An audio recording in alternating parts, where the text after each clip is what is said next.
Здравствуйте. На телеканале «Новый век» программа «Вызов 112». В студии Эльвира Фазлиева.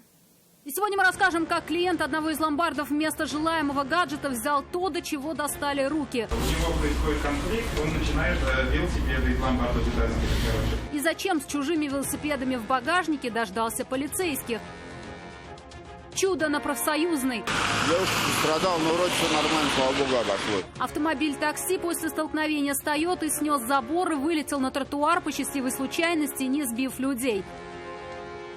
А также помощь автоинспекторов Роженицы, последствия крупной аварии на Кировской дамбе. Мы как бы стояли, ждали, пока пробка сосется, и мне в жопу прошло. И завершение расследования дела о наезде на автоинспектора на Кремлевской дамбе.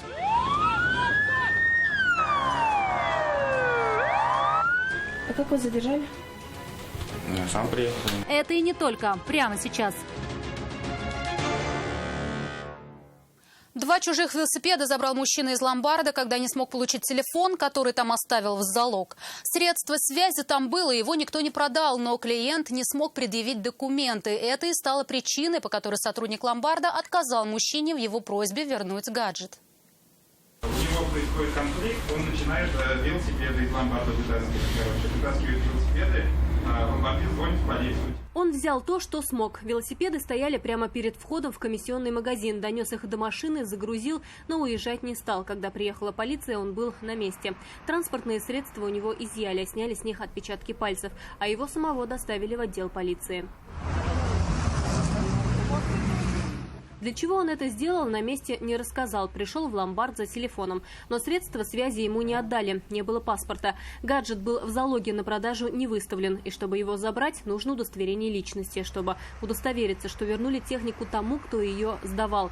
То же самое и с велосипедами. Они пока не продаются. Зачем они понадобились мужчине? Ответить сотрудники ломбарда не смогли. К тому же оба транспортных средства нуждаются в серьезном ремонте. Не хватает тормозов, шин, цепи. После того, как с ними поработали эксперты, велосипеды вернули обратно в магазин.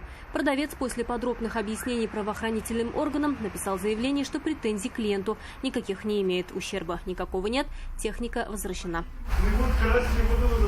Айгуль Бадрудинова, «Вызов 112».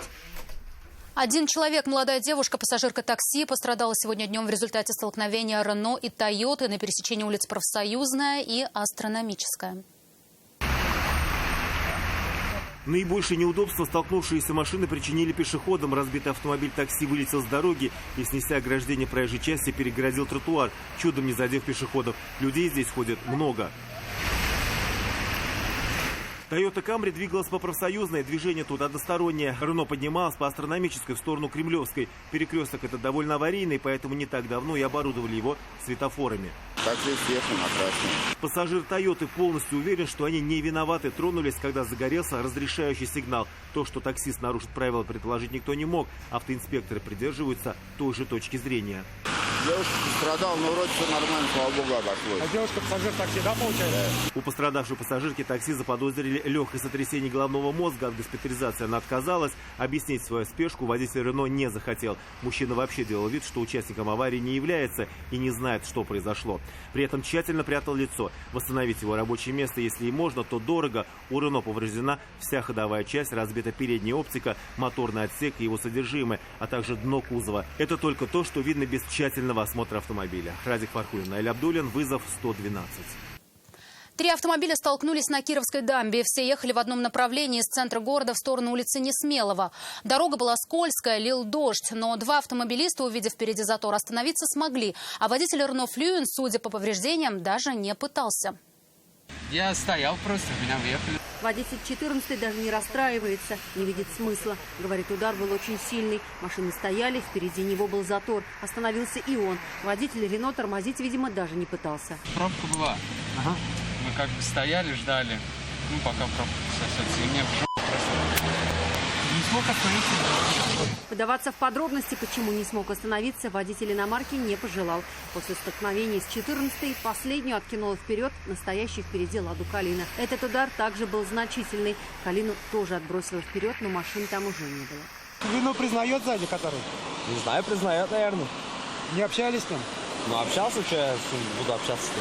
Наименьшие повреждения в этом столкновении получила «Лада Калина». «Рено», вероятно, можно восстановить, хотя стоить это будет недешево. А вот владелец «Лады» с машиной практически попрощался. Повреждения кузова у нее критические, геометрия нарушена так, что задние двери не открываются, передние с большим трудом. Как считает молодой человек, купить другую будет куда дешевле ремонта этой. Юлия Гоголева, Константин Бушуев, вызов 112. Завершено расследование уголовного дела в отношении 18-летнего уроженца Узбекистана Хумаюн Мирзо Саиджонова, которого обвиняют в применении насилия в отношении представителя власти. 17 октября он не подчинился требованию об остановке и, нарушая правила движения, скрывался от автоинспекторов. А на Кремлевской дамбе сбил сотрудника ГИБДД и уехал по встречной полосе. Поймать в тот день его не смогли. Задержали сутки спустя, когда он написал явку с повинной. А как вы задержали? Я сам приехал. Он не раз подчеркивал, что сдался сам, когда узнал о переполохе, который вызвал, скрываясь от автоинспекторов в центре Казани. Хумаюн Мирзо Саиджонов явился в полицию сутки спустя. В тот день он смог скрыться от ГИБДД по встречной полосе Кремлевской дамбы, перед этим разворачиваясь, сбив автоинспектора.